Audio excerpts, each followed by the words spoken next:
here.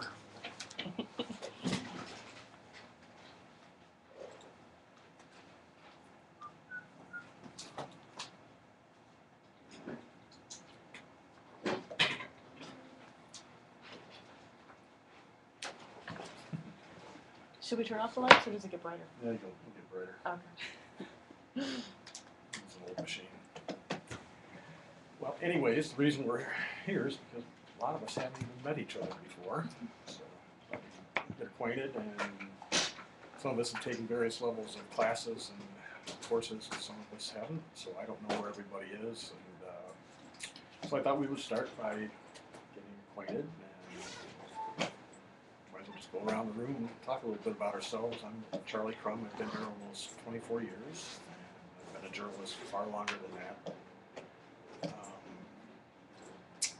Mostly the last number of years, it's mostly been politics and government, and one of my interests in data journalism would be applying it to next year's election cycle somehow. So, you're next. Okay. I think everybody knows me, Michelle Rogers. I have an interest in infographics because I see the potential for storytelling and how you could tell a story just with an infographic and not have to write it all out, or it could complement a story. But I'm really bad with numbers, and data intimidates me, and so I really need to be pushed to do this. So I'm glad that you kind of brought me in, because I've played with some tools like Many Eyes, and I've been on info.gram, and I've looked at this stuff, and I've thought there's so much potential. I need to do this, but I need the extra push. So thanks. Cool. I'm Kevin Martin, work for the Macomb Daily, and I'm a graphic artist. Been there almost 20 years, and do pagination, graphics, some video. And so when this came up, it was right up my alley. And I know I've worked with Charlie and Norb on some graphics, so look forward to learning more about how we can use this in our projects. Hi, I'm Norb France, been with Macomb Daily 21 years. Looking forward to this kind of stuff and doing some more investigative and enterprise kinds of stories. Charlie and I met on this before, and it looks like the company's real supportive of it, both in terms of training on-site and off-site. So looking forward to this. We've done a couple of projects already. We've got Kevin in, and it's just some fantastic graphics. I know we've had some limitations with the old SACS, the old website, in terms of interactive graphics and stuff like that. And now the current website, Yeah. our current website is a little bit limited. Yeah. So looking forward to it. I'm Erica. I've worked for Heritage for almost 3 years, and I work for the News Herald. Not much to say. I know how to paginate. I've been a reporter. I just took over the business section and for the News Herald, and I have used some of the Google tools a little bit. Can't remember the name of the one that takes the giant charts and you can connect it to a visualization. It's kind of time consuming. I'd like to learn more about it. Fusion or Drive? Yeah, Fusion, yeah.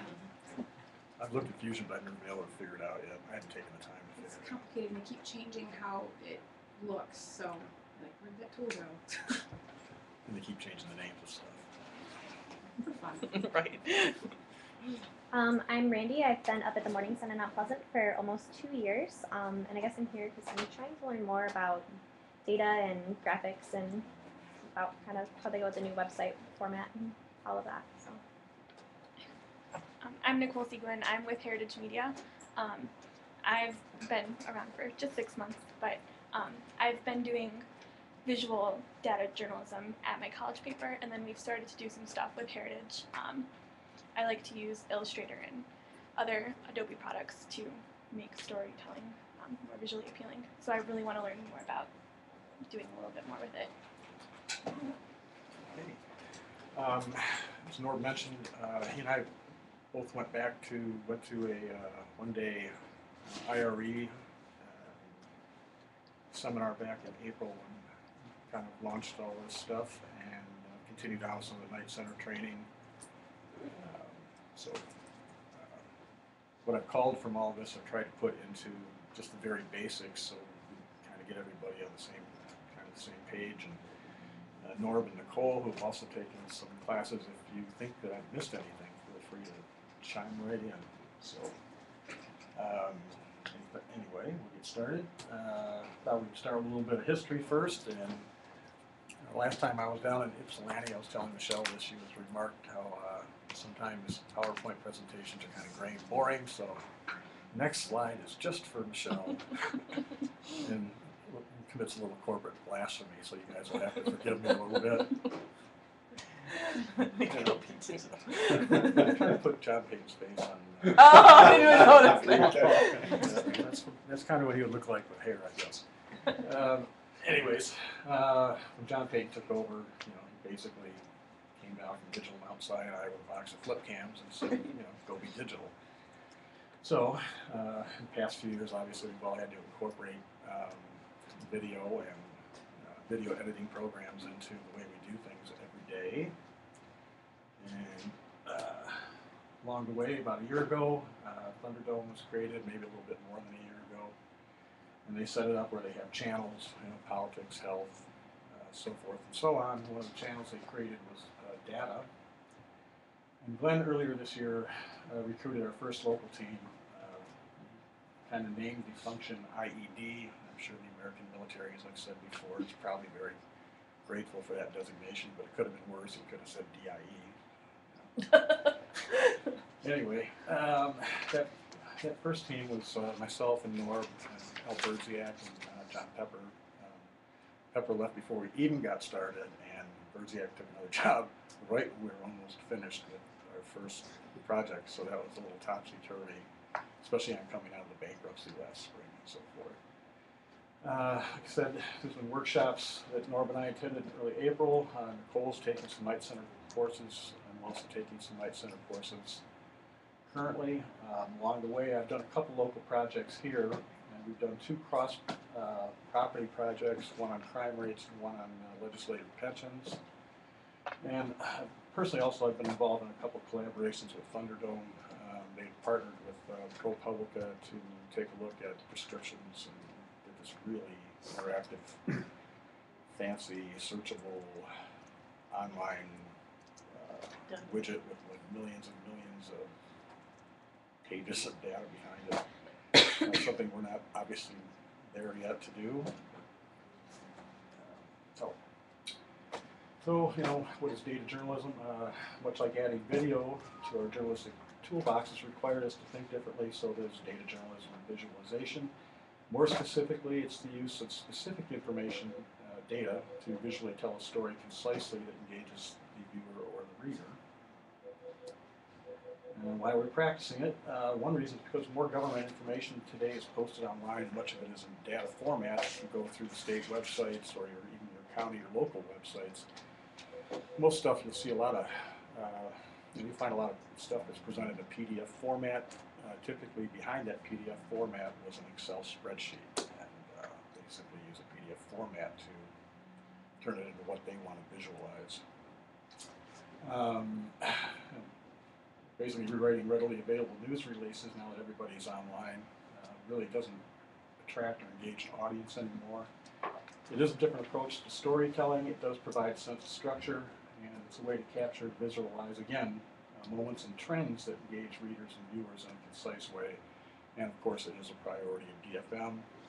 John Payton has blogged about the necessity for data journalism, and when you sit in on some of these Night Center classes, you realize when there's 130 journalists, a couple thousand journalists from 130 countries around the world, realize it's got, frankly, a lot of worldwide interest. Let's see. What is data besides a boring name? Well, it is rows and columns, but it's also text, images, sounds, or anything that can be visually represented. One thing that's struck me throughout all the courses I've taken with Norb and Nicole is that data is considered another source. It doesn't replace solid reporting and interviewing. It's simply a part of the larger effort to tell a story. It isn't new. Computer-assisted reporting has been around since the 1950s, and there are data examples dating back centuries. And all these classes we've taken, when it comes to data visualization, people tend to use the same graphics, and so I thought I'd include them. One is this. So a doctor named John Snow in 1854, there was a cholera epidemic in London, and he used this. He painstakingly mapped where everybody died. And if you were really get close to that graphic, those are actually like little coffins that turned into bar graphs. And at that time, nobody was sure. Everybody thought cholera was just an airborne disease, and this Dr. Snow had the idea that it was a waterborne disease. And what he discovered is that all these deaths were clustered in one area and close to a water pump, communal water pump that had been drilled, and an adjacent septic field leaked into it and contaminated the water, and basically caused the cholera epidemic. So, and another one you see, visualization people especially use is this one. And at first I kind of scratched my head and was like, what? But Kevin, maybe you've seen this one before, but this Napoleon tried to invade Russia. He marched from the Poland-Russian border to Moscow, and the beige line represents his army going in, and the black line represents his retreat. And the width of the line at the start represents his army of more than 400,000 people, and the black line, when it comes back all the way to the end, represents his remaining army of about 10,000. So he lost an awful lot of people, and this tells that story chronologically. Visually, I think it's pretty cool when you really look at it. But let's see, and of course, everybody uses Leonardo da Vinci as an example of early visualization.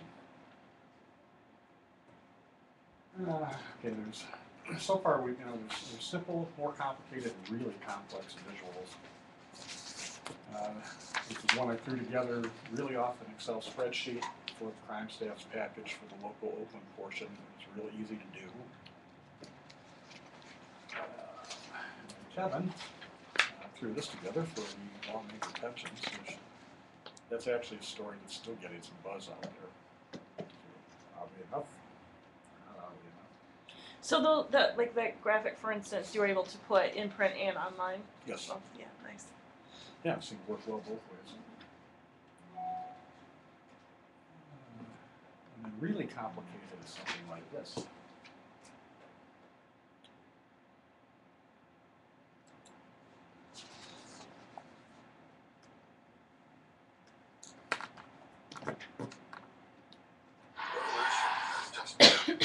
As soon as the advertising Right. gone. This is going to change everything. There are lives at risk here. It's a threat to national security. They're true. They're coming after us. Let's take the fight to them. The fifth estate rated R. Anybody want to see it? Mariano Rivera is one of the most dominant closers in history. But what may be most remarkable is that he has done it by confounding hitters with mostly one pitch, his signature cutter. John Flaherty of the Yes Network faced Rivera as a hitter and also caught him when he played for the Yankees. From a hitter standpoint, he's out on the mound. It feels like he's not even putting any effort into it, and the ball explodes on you. And from a catching standpoint, he's the easiest guy ever to catch because he throws the ball right where you want it. Rivera uses a seemingly effortless delivery, which he can flawlessly repeat pitch after pitch. His cutter is thrown very much like a fastball, but the pitch has significant lateral movement. He creates and adjusts this movement with the different pressure he puts on the ball with his fingers. The pitch's lateral movement keeps it off the bat's sweet spot, moving in on the hands of a left-handed batter and toward the end of the bat of a righty. To a hitter, Rivera's cutter first appears like a straight fastball, making it hard to distinguish the two pitches during the first fractions of a second when the hitter must decide if, when, and where to swing. Hitters often rely on reading a pitch's spin to determine what pitch is coming, but Rivera's fastball and cutter have what appear to the hitter as the same spin. Many pitchers throw their cutters more like sliders, with their fingers pulling down on the side of the ball. This can create more downward and lateral movement than a cutter, but it also creates the signature spin of a slider, a spinning red dot, that the hitter can recognize and adjust to. With identical deliveries and spins on Rivera's pitches, hitters are at a loss to identify and then attack the pitch, until it is too late, and the balls end up in very different locations. Here are the nearly 1,300 pitches that Rivera threw in 2009, each frozen at the point when the batter must make his swing decisions. But with few clues to determine the pitch's ultimate location, the batter can be faced with guessing at these outcomes. Here are the cutters to left-handers. Here are the cutters to right-handers. And fastballs to right-handers. He throws almost no fastballs to lefties. As this map of his 2009 pitches shows, Rivera is remarkably adept at hitting the corners, keeping the ball away from the middle of the plate, the easiest spot for a batter to make good contact. Looking from this perspective, it's not surprising that the real hot spot is inside on a lefty. I think he could hit that spot with his eyes closed. Rivera's simple but effective formula has made him baseball's most dominant closer. Wow. Yeah, that's really complicated. Something. So, in all fairness, the New York Times, doing a little research on this, they have a data visualization staff of about 30. Oh my God. Yeah. So they're constantly, they took graphics and turned it into an interactive video, almost an interactive video, which is really cool. Let's see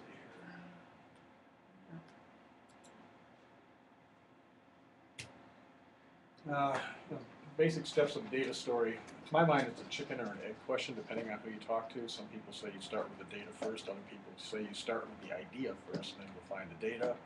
Frankly, I think so far we've done twice. I mean, the first cross-property effort we did was on crime rates, and that obviously started with the data. And on the other hand, when we decided to take a look at legislative pensions, that idea actually came from Bill Schuette, our Attorney General, who, in the interest of transparency, every year releases his tax returns. And on his federal income tax form, he had listed that he receives a pension, some $38,000, $39,000 a year. Of course, he didn't say where. So when he jumped into the Detroit bankruptcy debate on the side of unionized workers, I said, I wonder what his pension is like. So from there, sent a simple FOIA to Lansing to make sure that he does indeed get one. It just kind of took off from there. Interrogating and cleaning the data, there's actually entire courses on making sure that your data is clean and neat, and we'll get a little bit more into that in a little bit. It's important. Then you decide how to best visualize a story: chart, graphic, table, map, or some combination. Or you can get really fancy like the New York Times and combine it all together and make a video. And you write your story. Where do you get your data? Government websites are full of it. You can do your own research. Advocacy groups, I'm finding, do more and more of their own data presentation. And I think if we get their data, we might be able to perhaps find different conclusions than what they reach or what they pitch. Nonprofit groups, and we can't really get into much of this without talking about freedom of information requests. I don't know how familiar all of you are with FOIA law. Over the years, I've had to file a few, but I've typically tried to avoid it if I can, primarily because of the time that it takes, and number two, FOIAs are FOIAble by other news outlets, so if you're in a competitive situation, it's basically tipping your hand to your competition. So, however, government agencies typically require it if what they presented is in a PDF format. It's obviously important that we understand FOIA laws and exemptions, and most state agencies are required to have a FOIA coordinator. So finding that person is, I think there's probably more FOIA coordinators in the state of Michigan than there are in the city of population of the city of Pontiac. As an example, this is the kind of FOIA request I've been using for a number of years. The reason I highlighted Michigan Freedom of Information Act in red, and I also highlighted in red what I requested when I first wanted to get to find out whether Bill Schuette was actually receiving a pension. I simply asked for a list of state lawmakers and their spouses receiving pensions and the annual amount of pensions each receives. What I got from that, frankly, was a list that I really couldn't do much with. It told me I had a list of 282 names. Yep, there's Bill Schuette. There's how much he gets. That really wasn't enough to work with, so that was on July 30th. 2 weeks later, I had filed an expanded FOIA to get more of what I wanted. Number one is the same as what I asked for before. Then I started asking them to please designate survivors versus retired lawmakers. I asked them for the formula because we use a pension formula. I asked whether or not lawmakers can opt out of the retirement system. I asked for the minimum years of service lawmakers had to have in order to qualify for that pension. And this is something I've started adding to every FOIA going forward that involves a spreadsheet. It's asking for their code sheets and record layouts and data file. Basically, you're asking for their Excel records. And what they sent back, well, the first request I sent back, they sent back was in a PDF format. This time they sent me their entire Excel file, so all I had to do was drop it. And this is what came back. Last name, first name, whether or not it's a retired lawmaker or a surviving spouse, the monthly amount of their pension, and the years, months, and days of service. Now, we're talking about cleaning and interrogating the data a little bit. Here's where either Norv or Kevin or both of you kind of pointed out something on a cursory look. Yeah, okay, there's the years, there's the months and the days. If you go down to line 268, however, you see that there is Bouchard served 7 years, 12 months, and 11 days. And he's I think it was Norv, you called him and said, hey, there's something wrong with this stuff. So I called the Lansing FOIA coordinator. Basically what they had done is they took a look at the retirees who served in the House, served in the Senate, and they just lumped the two together, but didn't, if the months added up to 12, they just left the months instead of adding over a year. So as it turns out, when Norv pointed that out, went back through it all line by line, and there was probably about 10 of them like that had service in the House, service in the Senate, and their numbers added up to like more than 31 days, more than 12 months. So we had to go back and adjust that data a little bit. Did you have to do that, or they did that?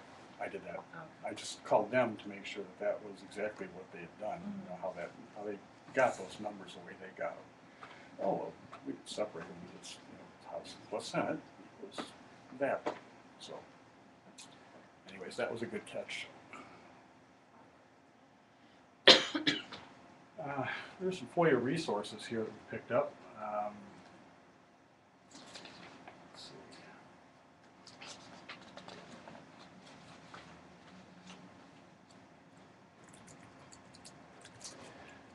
This group started back in March, and I think when Norb and I were up at Michigan State back in April, they made a slight presentation. Locally, let's see, board members here. Let's see. They have a lot of FOIA resources, and they're supposedly raising money for kind of to set up a FOIA, what do you want to call it, FOIA defense fund. Basically, if you're having trouble, legal issues surrounding the FOIA, that you can apply for resources through these places. There are some local names here, if I can find them. Use a mouse. Okay, we're talking.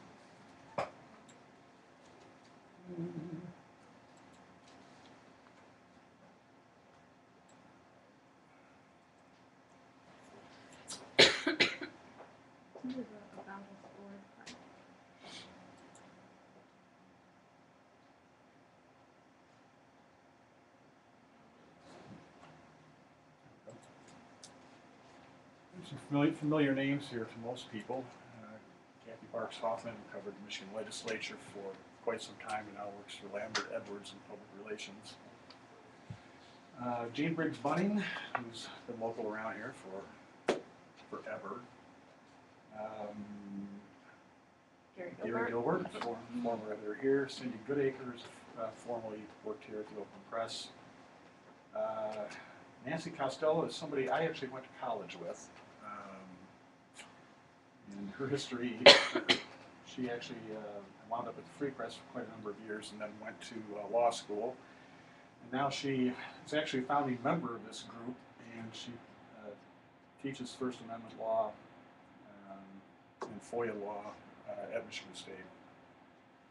And she is, you'll notice, founding member and permanent member. Along with Jeremy Steele, whom I don't know, and but Cindy Goodacre is also a founding member. Megan Holland works for MLive, I think. Beg your pardon? Megan Holland, I think she works for MLive.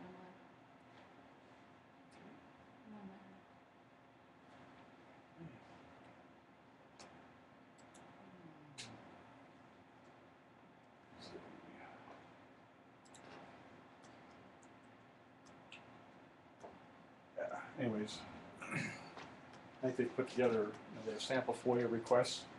If you don't like the one I use, and some of you probably have your own that you've used before. Thanks to all that. Reporters Committee for Freedom of the Press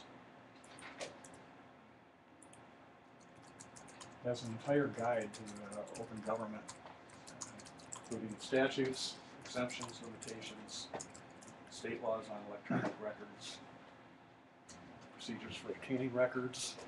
Charlie, I got a question for you. Yep. Before we get more into the data thing while you're on FOIA, and I was looking at the one that you wrote. Do you sometimes, when you're crafting them, I mean, this is something that I do. Sometimes I'll just say, I just want to view it. Mm-hmm. Because if they now have to go out and make a copy, and sometimes they'll still make the copy, because they want to keep a clean copy and they want to make a separate copy and they'll go nuts with their marker. But sometimes just saying view it so that so that I don't get charged, B, I can get it quicker, and C, if they leave me alone in the room, which the Warren will do, they'll just set me up in a conference room in the city attorney's office. Yeah. I bring out this and I just start snapping pictures like crazy, which I guess they can prohibit you from doing. But instead of sitting there with a legal pad for 3 hours and not waiting 5 or 10 days or more or whatever. Mm-hmm. So sometimes I'll just do the viewing thing just to say, just a time. Oh, that's a great idea. In my case, though, I guess it depends on what you're requesting. So right. Well, you're not going to get data. Just saying I want to view it.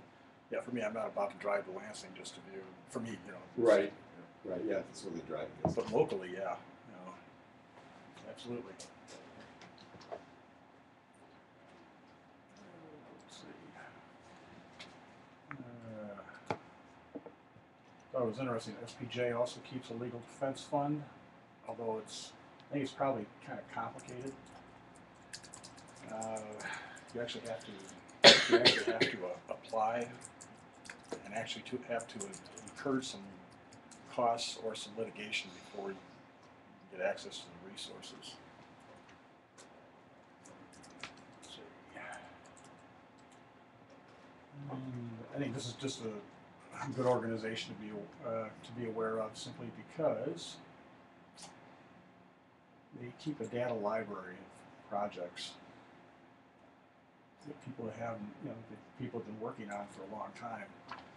It's a good place for ideas. See what other people have done.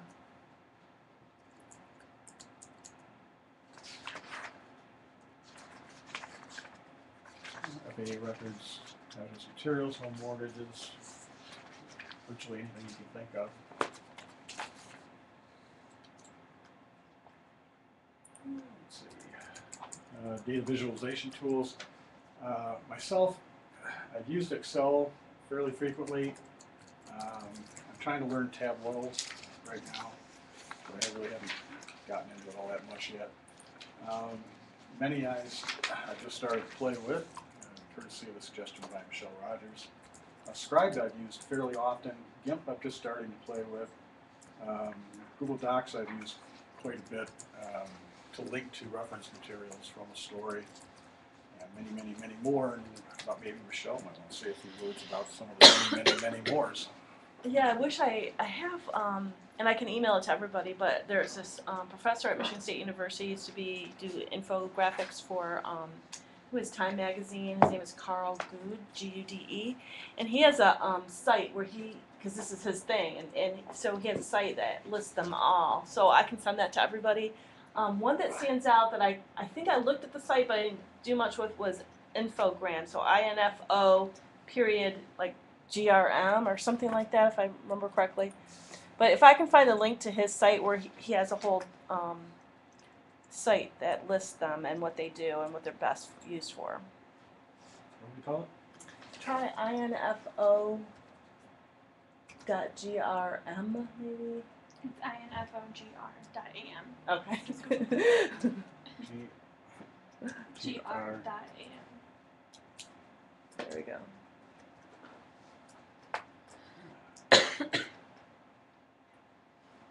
And these sites make it so easy. You basically just upload an Excel sheet and it just does the work for you.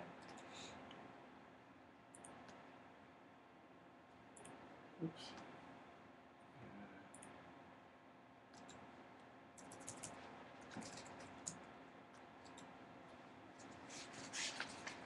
As long as we're here, we might take a look.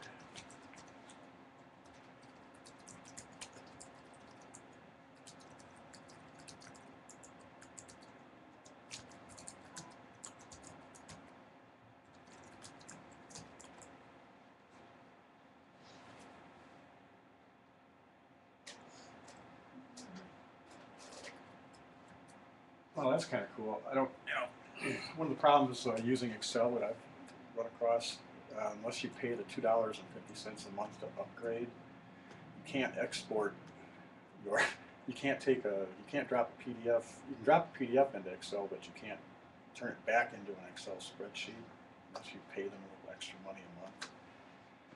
So what I kind of like about this, it looks like you can drop PDFs right into it.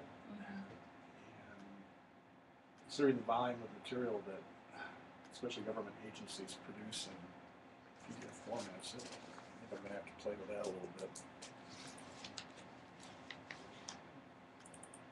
Did you play with this at all?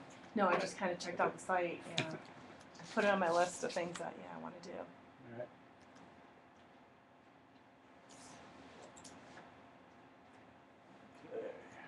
Okay. While we're at it here, I know Michelle said she's got Excel fear. For myself, I'm a rarity as a working journalist in that I've actually voluntarily, I was telling Michelle, I've actually voluntarily taken more than one math class before. Actually all the way up through calculus and into statistics and probability. I decided that was probably as far as I wanted to go because I actually found calculus to be extremely difficult. And when you start taking formulas and making new formulas out of batches of formulas, it kind of started losing me a little bit. But anyways, Excel, I actually understand what all the drop-down list of formulas. I actually understand what most of those are. So, but anyways, I was just gonna know if you guys Google Carl Gude, How do you spell it? K-A-R-L, and then G-U-D-E. He's got YouTube videos walking you through design and graphics. There's a few Huffington Post articles of him, 7 design tips for making great infographics, free online tools for visualization and infographics on SlideShare. So I think he would be a great resource. He's teaching a one-day workshop at for is it Charlie's for SBJ? yes, that's the one coming up November. November 16th or something. Is that what it is? Yeah. Yeah, I was at one of his workshops. He's very dynamic and very good speaker and presenter. There's a half-day one that's free, and then there's a full day. And the second half is more hands-on, and from what you said, Yeah. the company will actually pay for it. Yeah. Assuming Glenn's still here. 15 or 25. Yeah. Yeah, it's $15 for, I think if I remember right, it's $15 if you're an SBJ member, which I think we all are by virtue of our employment. Yeah. And 25 if you're a non-member. So. Who's that? MSU. It's a Saturday. in my own mind, I've kind of broken down data stories into categories. And to my mind, a quick hit is any data you can get that doesn't require a FOIA. An example that comes to mind is the monthly labor statistics, which may not come up because they're partially that operation state receives part of their funding from the federal government, and the shutdown has kind of impeded their ability to process data.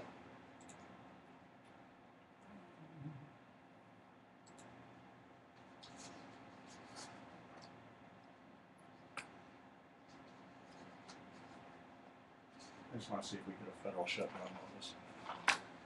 Even though it is supposedly over. That doesn't want to go.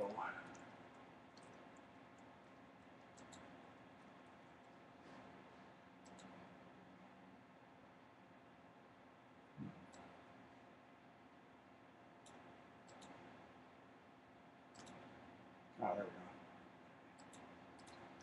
go. I put this out every single month, and this part at the bottom is usually what I'm interested in. Michigan County is ranked by unemployment rate, and I've probably 4 or 5 times a year I've actually just been tracking them on my own. Sometimes I've done stories on them if there's been a significant move, for example, in Oakland County, which is obviously where we're based.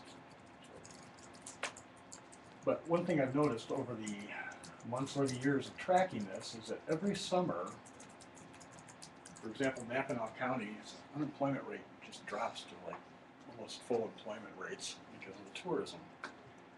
In the winter months, they go from like number 1 down to like number 80, 81 or 80. They make all their money on tourism in the summer.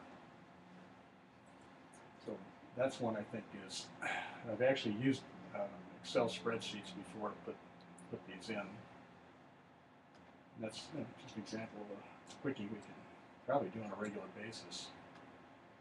Longer term, anything that requires a FOIA, I use the example of what we did with the legislative pensions. Seems I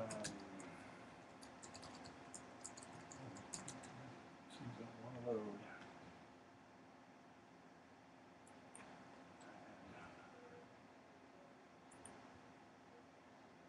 See, for this, somehow in our new site, this actually worked. Basically, just dump this right into Scribe for the purposes of visualization.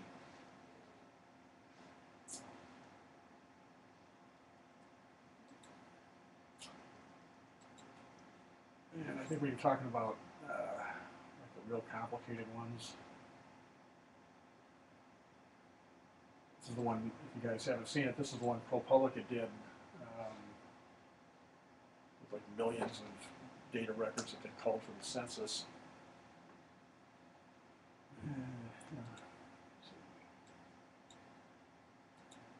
There's an awful lot here.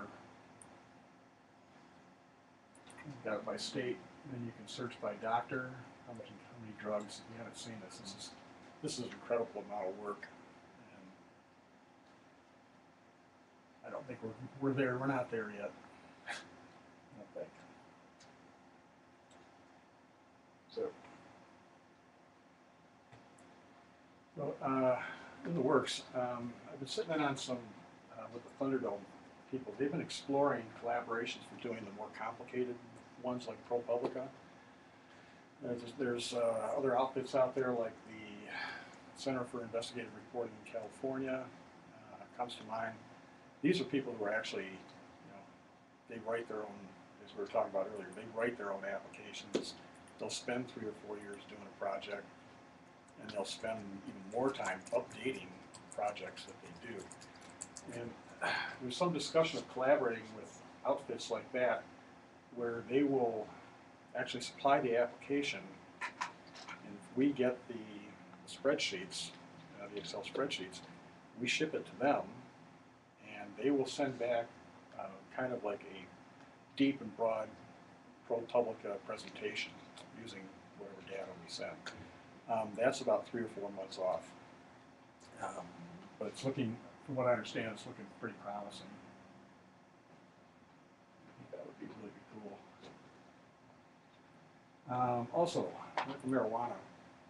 This is something that kind of fell in my lap last spring, right about the time we started. There was an outfit called Wellgreens. You have to admire the humor in the name. Medical marijuana dispensary that opened up in Holly, and they were open like 1 week, and then they were raided and shut down. Coincidentally, I happen to know the father of the guy who opened the dispensary, and he's a second generation business owner in Key Harbor. His son, who opened the dispensary, is actually a medical doctor. So all of a sudden, he's open 1 week, and they're dragging him out in handcuffs. So I decided I asked for and got permission to follow this case in its entirety from start to finish. And that's what I'm doing. It's still ongoing. They haven't even gone to trial yet. It'll probably be almost a full year by the time they get there. But along the way, I'm looking at a lot of different aspects of things. One of the things I'm looking into is civil forfeiture, and I might need some help with that. One of the things that was really shocking about civil forfeiture laws is that they can take your stuff without even ever charging you with the crime. In this case, the son was living with his dad in Keto Harbor while he got his business off the ground, and not only did they raid the business, they raided the dad's house. And while they weren't home, and because apparently the kid made a mistake of taking someone's work home with him, which in this case happened to be some marijuana, and because they had guns in the house, they confiscated the guns and threw a whole bunch of new charges at the kid. Well, they've not given the guns back even though they're registered and licensed, they've not given them back, but now they've attached felony firearms charges to the, and there's some question about whether or not they can keep what they seized, whether or not the dad was ever charged, which the dad wasn't, so. And you said damage was done to the home too, right? Oh, yeah, this guy's a do-it-yourselfer. It's basically a 5,000 square foot house on Cass Lake, which is not cheap, if you're familiar with Cass Lake. This guy built the front door himself, and it's built out of solid mahogany, weighs about 250 pounds.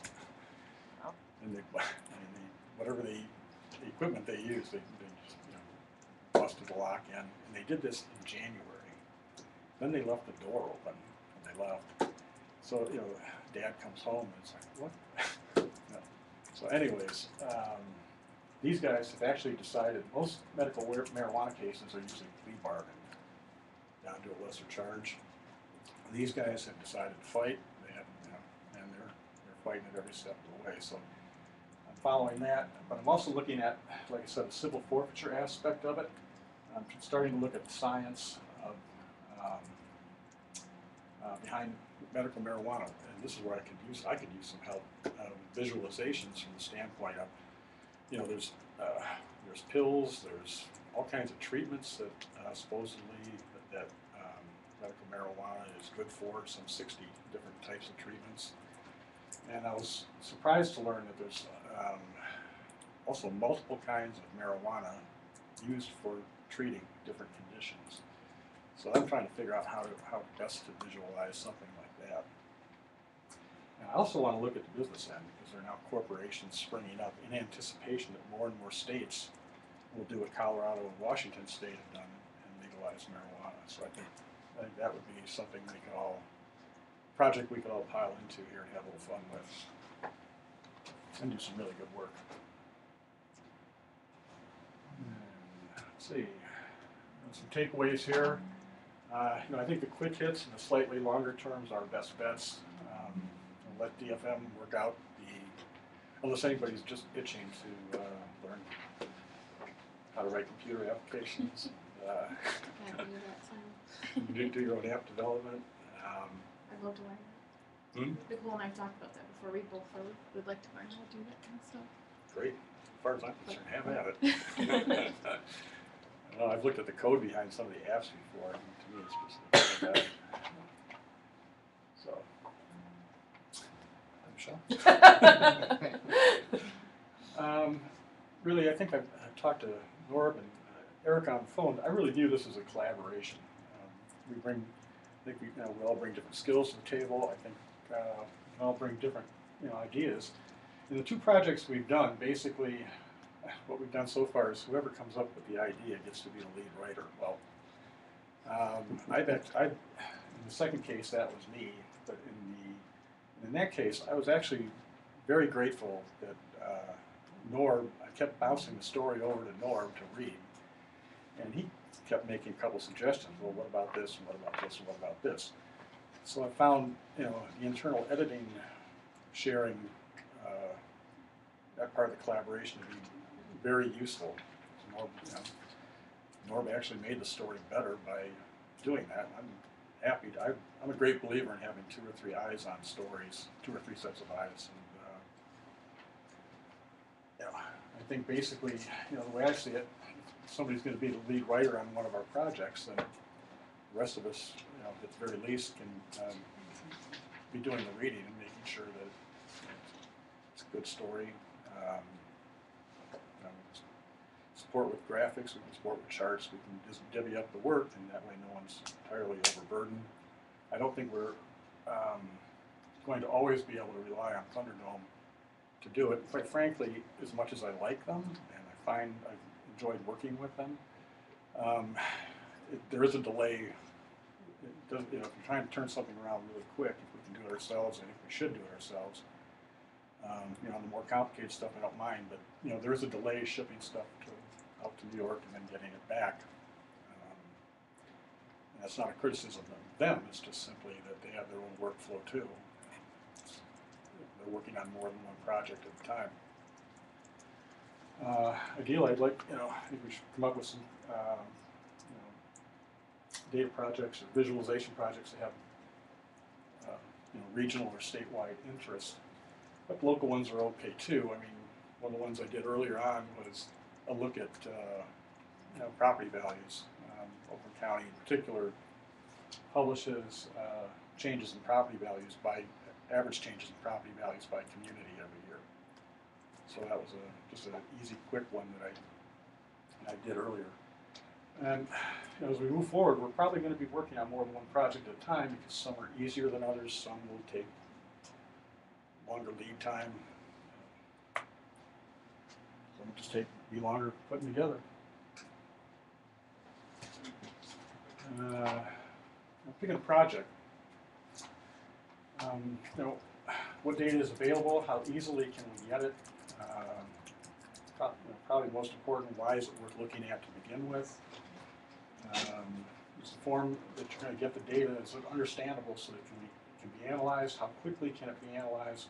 What's the best way to visualize it? And rough idea in your own mind. Keep in mind from start to finish how long from inception to when you get the data to when you can actually publish. My experience has been, frankly, that these data projects it'll take about 80% of the time getting the data, messing with the data, visualizing the data before you even start to write. In most cases, so far. Here's some more resources. Data Journalism Handbook. That's actually free online.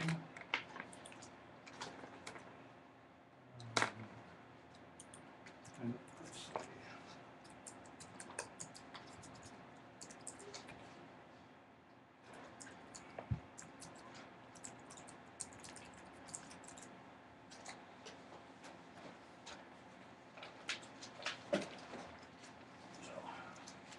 This basically has.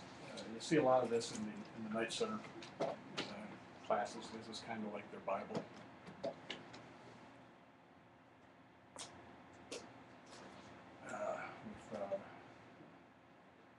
I wanted to read How to Hire a Hacker, but I really haven't gotten there yet.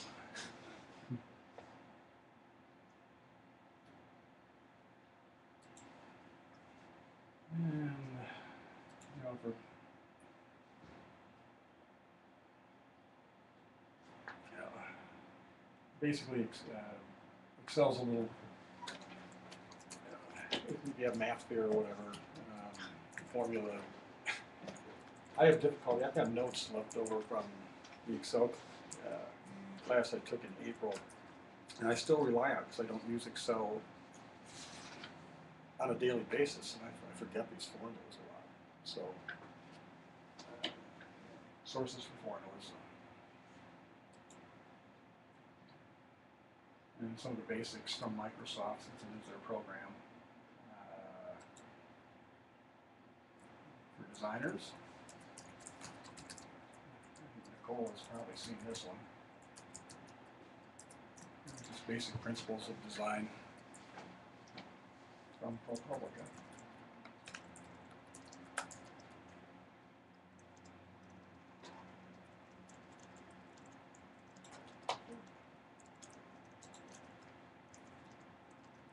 And let's see, the last slide. You guys are going to hate me.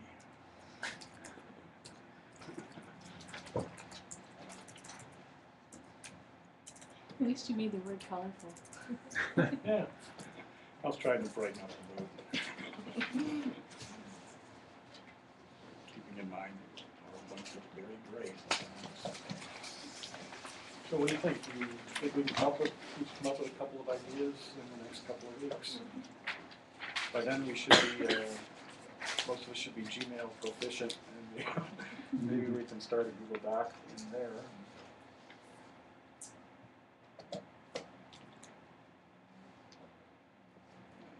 So,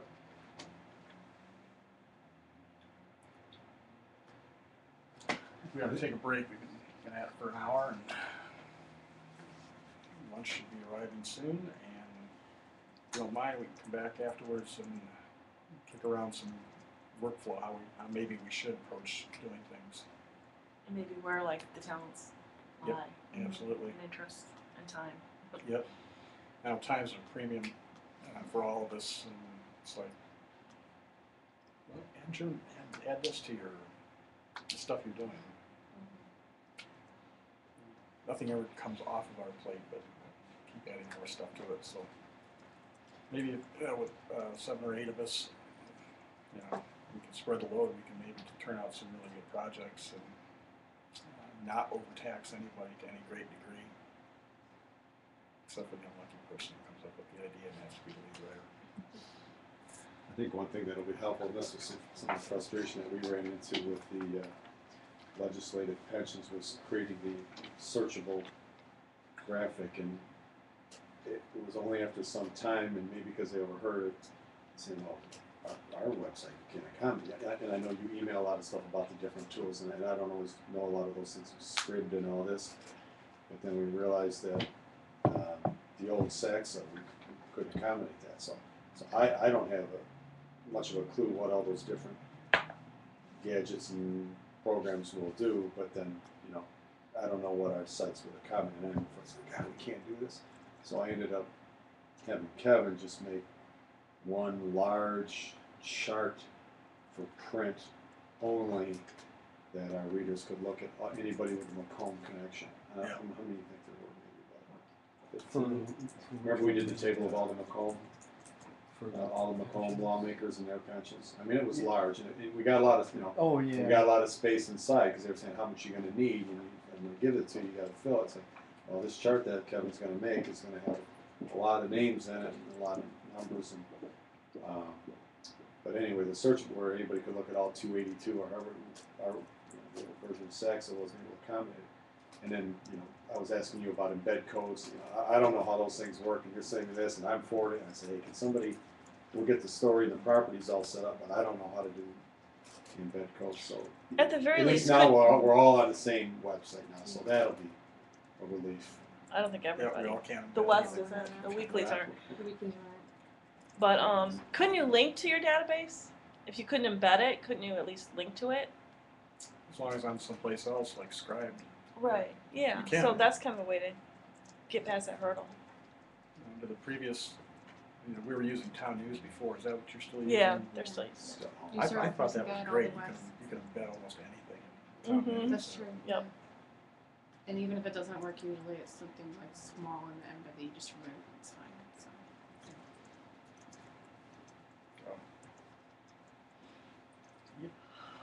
Hey, So what's for lunch? it's a mystery lunch. Vicky is, Michigan Arsenal is ordering lunch for us. The only thing I know is it's coming from Panera. Oh, okay. So, Can't go wrong there. so